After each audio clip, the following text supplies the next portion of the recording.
And the champion turns back the challenge. A brilliant match. 5'11" Althea Gibson used her strength and speed to defeat her opponents on the court.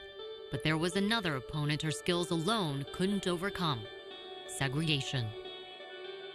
The highest levels of tennis remained lily white, while Gibson was dominating on the black tennis circuit.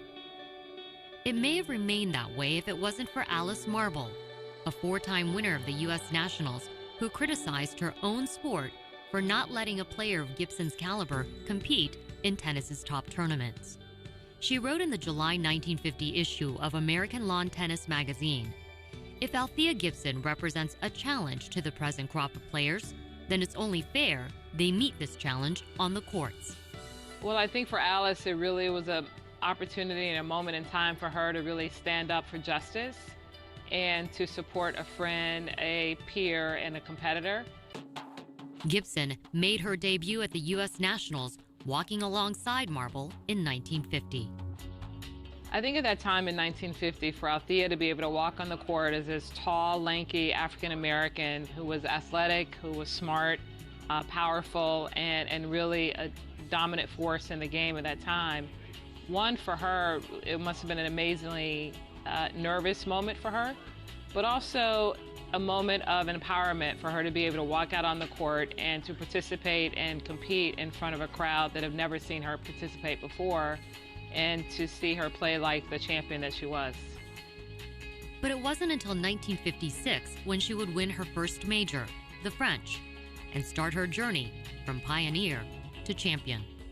For Althea to be the athlete that she was, to have the game style that she was, to be able to be successful on the red clay at Roland Garros really showed how diverse her game style was, how powerful and athletic she was, but really just how smart of a player that she was. And so to be able to stand out in the world with that championship really elevated her confidence to let her know that she could go much further.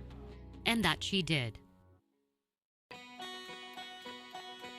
On July 6, 1957, Gibson reached the sport's pinnacle, becoming the first black tennis player to win a singles title at Wimbledon, the oldest and what many regard as the most prestigious of all tennis tournaments.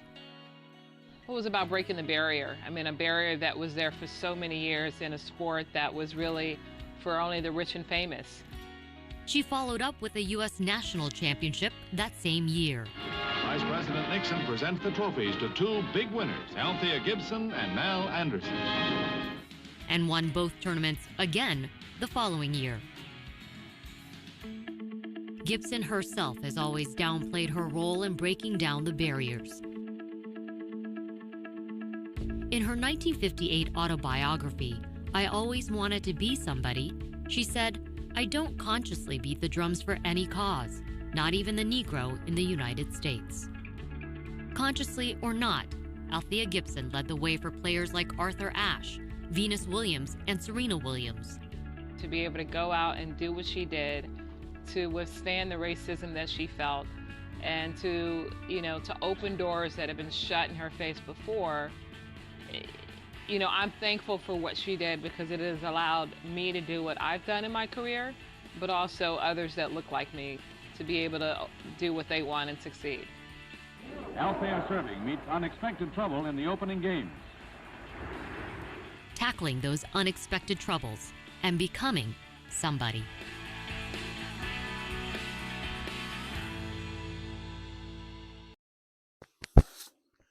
This video raises questions, and I need for you to be extremely honest in the comments when answering them. And just so you know, there are 3 questions. Number 1, before this video, have you ever heard the name Althea Gibson? Number 2, are you a fan of tennis? And number 3, what did you learn from this video? Now please be honest when answering these questions in the comments. Share this video with anyone you deem necessary, and don't forget to like and subscribe.